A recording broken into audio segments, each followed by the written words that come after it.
Raphael, thank you. Thank you for this great initiative. And I think this is a very important moment because collectively we embody definitely this alliance of strength and willingness to do much more for climate, economies, and with business leaders, researchers, and so on, to build new solutions. I don't want to repeat what my colleague perfectly expressed, but our challenge is to deliver on climate change and reduce our CO2 emissions, is to improve our sovereignty by securing our energy, and it's to improve our competitiveness in order to create jobs at the same time. And it's true for all the regions of the planet being present here in this room. If you want to reconcile these three objectives, you need the relevant and consistent energy approach. Let me say that we can electrify our mobility, but if the electricity is produced with fossil fuel, it's a stupid move. You can decide to make a big move towards more electrification, but if you are totally dependent on complicated regions, let's say, in order to produce your own electricity, it could be a complicated move. And we experienced this type of vulnerability during the past few years. So how to reduce and produce a relevant low-carbon energy, for me, is based on three key elements. Efficiency, and how not to consume energy, which is definitely the less expensive energy.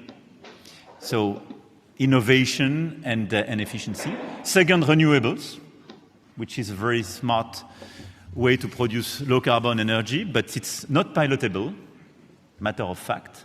And third, nuclear energy, because it's a low-carbon, pilotable energy and source of electricity.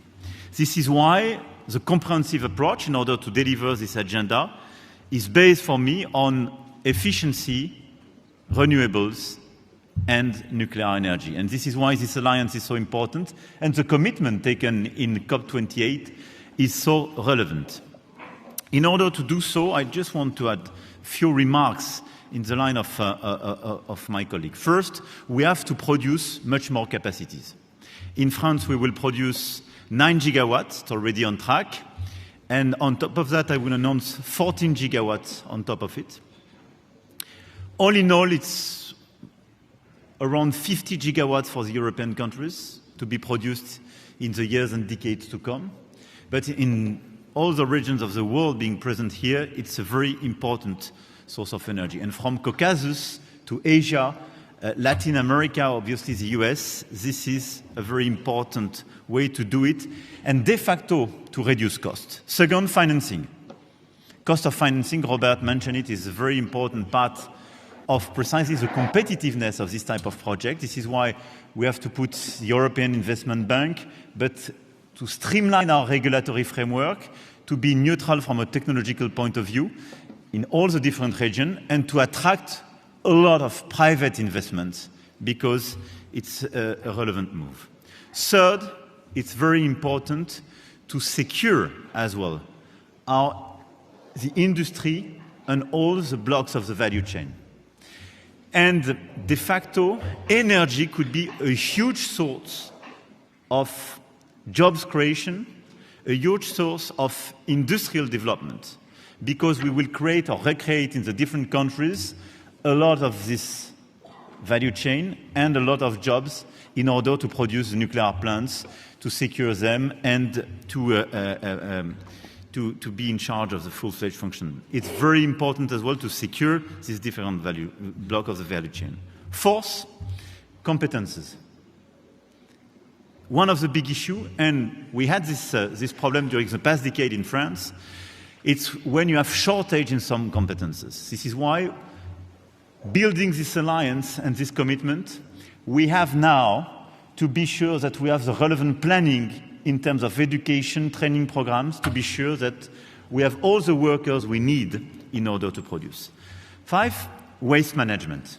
One of the big issues, we discussed that with Alexander, and a big source of sensitiveness in our countries is obviously about the waste management. Let's still innovate. We have solutions. We do it in France. and in a lot of countries being used of nuclear energy. But we can create new solutions, more regional solutions, and I speak for the Europeans especially. We can have a European approach in terms of wage management. It's something to be invented. 6, innovation. Obviously, we have mature projects we want to deploy, but SMRs and ASMRs are a huge source of creation for smaller needs, but as well in order to decarbonize our industrial sites and in order to deliver precisely our decarbonization agenda on, in our ports and in the big existing plants and industrial plants, because it will be a huge source of innovation as well. So this innovation track is absolutely critical, and I want to commend those who will participate to this SMRs Alliance. 7th, interconnection. On top of what we do, we have to work actively all together on electrical grids and interconnections, which will be a huge game changer in order to provide pilotable, sustainable, and low-cost electricity, and to try to fix the fragmentation of the existing market, especially in Europe, but to connect all the different parts of the market. EU, but as well Caucasus and Western Balkans should be interconnected, and we have to invest on this electrical grid. And my last point of view is about safety. I think we improved our safety, and I think all of us here are re-engaging post-Fukushima, because we invested a lot in order to increase the existing standards. And I think the cooperation between our safety agencies and the best standards we have is absolutely critical. I think this is a source of competitiveness and acceptability for nuclear energy.